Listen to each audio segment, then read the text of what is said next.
Hello everyone, I'm Bob and welcome back to some more internet spaceships. We kick things off today with a tiny update for my channel itself, and that is that I'm now moving the streaming side of my content over to Twitch. I had a pretty successful test stream yesterday and I'm enjoying the experience, so we'll see how things play out on the purple side of the streaming world. There's a link to my Twitch channel on my main page now, and I make sure I drop one in the description for you all from now on. The streams will remain on Twitch for 24 hours, as I believe is their little policy, and then they'll be exported onto the main channel here. This will not, however, stop me editing out the highlights and fun parts for separate videos because I enjoy that, and evidently you guys as an audience do too. Going on a little side tangent with liked content, thank you to everyone who's checked out the highlight video of the Reclaimer Party and Daymar Open Warfare. The 8-minute reel I made live the other day, as it was originally unlisted to prevent spam, which I'd originally made for the RSI Community Hub, made both the This Week in Star Citizen letter and the monthly newsletter for the start of May. So I'm super grateful to everyone and humbled by you folks who enjoyed and have since subbed and even joined up to play with me and the Sync guys for the one we did last weekend. The event, as you can probably tell, was a great night, and I have no doubt that Warbot and Sync will continue to run these things for everyone's enjoyment, and that myself, Citero, and the other streamers and content creators will be laughing and editing it the whole way through for everyone to enjoy.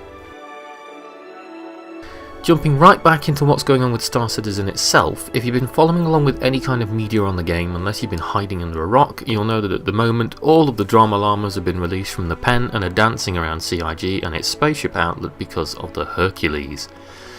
Voicing out a too long didn't read, because there's already plenty of articles, blogs and memes, not to mention Spectrum has been set on fire and Reddit turned into a war zone over the subject. Various areas of the backer community are not happy, to say the least, about the way that the new Hercules Starlifter has been priced, or that the different variants of it have come with free stuff for the Warbond version and nothing for the store credit version, such as lifetime insurance and vehicles. It's reignited a debate on CIG's pledge store methods again, not to mention all of the naysayer trolls who love to mouth off have come out of the woodwork again. Debate is good, it's needed and warranted, as I do think changes need to happen. Noobifier made a wonderful video on the subject, BoardGamer did a great reply piece for that video as well. It's just a shame that this being on the internet that it tends to descend into a bit of a metaphorical barroom brawl. Personally, LTI doesn't make that much of a difference to me. I had a Caterpillar and 2 Dragonfly pack that was LTI, and I've since upgraded those ships on from there, although I also have a few ships that aren't LTI as well. I said in my video a while back that whilst I thought the design was cool and I can see its usefulness, although I was a bit tired of seeing yet another bomber in the game, the Hercules was a ship I was not really into as a pledge, so I did what everyone can do and voted as such with my wallet. Or the lack of, depending on your perspective.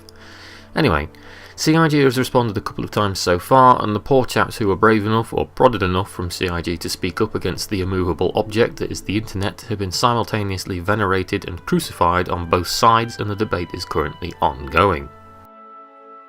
Game content wise, nothing was dropped onto the live client over the bank holiday weekend as I thought might happen, I guess because CIG aren't robots and they probably need rest as well. But last night the 7th, or the G patch, landed on the 3.1.4 PTU.